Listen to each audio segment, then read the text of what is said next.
I have to point out to one company specifically.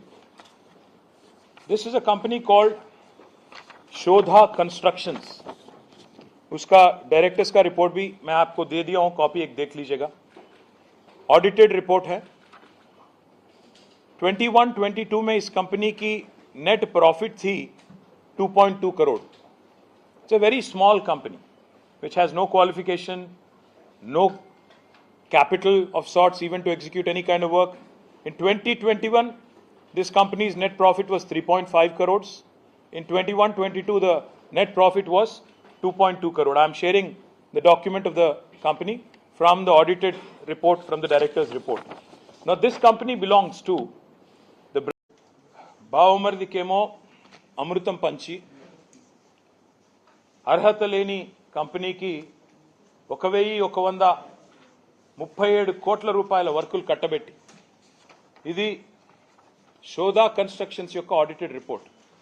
2020-21 సంవత్సరంలో 3 కోట్ల లాభాల్లో ఉన్న కంపెనీ, 21-22లో 2.5 కోట్ల లాభాల్లో ఉన్న కంపెనీ ఈరోజు 1137 కోట్ల వర్క్, అమృత్ వర్క్ వారికి పంచిపెట్టింది రేవంత్ రెడ్డి గారు. అర్హత లేని కంపెనీ, అడ్రస్ లేని కంపెనీ, ఆయనకున్న అర్హతల్లా రేవంత్ రెడ్డి గారి బావమరిది కావడమే.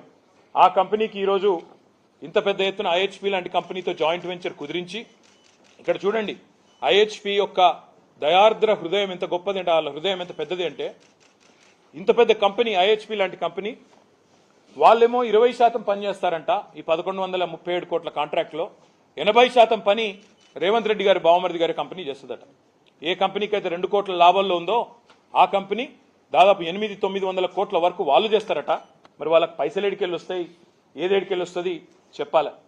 మేము నిన్న రేవంత్ రెడ్డి గారు మీ బావమరిది గారికేమో అమృతం పంచి వాళ్ళ కొడంగల్ వాసులకు విషం పంచుతా ఉన్నాం ఫార్మా పేరిట. ఇది ప్రజలందరూ చూస్తూ ఉన్నారు.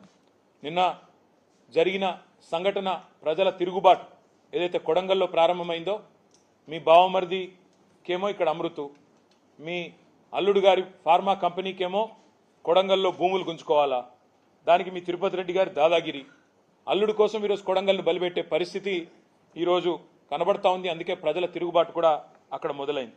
ఇంకా రుణమాఫీకి డబ్బులు లేవు, రైతు బంధుకు లేవు, డబ్బులు ఎగ్గొట్టినారు ఆల్రెడీ వానాకాలం. పింఛన్ల పెంపు కోసం డబ్బులు లేవు, తులం బంగారం ఇవ్వడానికి డబ్బులు లేవు, మహిళలకి 2,500 రూపాయలు ఇచ్చేదానికి లేవు డబ్బులు. కానీ చాలా విచిత్రం, మహారాష్ట్ర ఎన్నికల్లో సిగ్గు లేకుండా 300 కోట్లతో అడ్వర్టైజ్మెంట్లు ఇవ్వడానికి మాత్రం డబ్బులు ఉన్నాయి. 300 కోట్లని నేను ఊరికే ఆరోపించట్లేదు. 300 కోట్ల తెలంగాణ ప్రజల సొమ్ము నీ అబ్బ సొత్తు అన్నట్టు, మీ రాహుల్ గాంధీ సొత్తు అన్నట్టు, ఇవాళ చేయని పనులు చెప్పినట్టుగా దిక్కుమాలిన ప్రచారం. जो काम किया ही नहीं तेलंगाना में,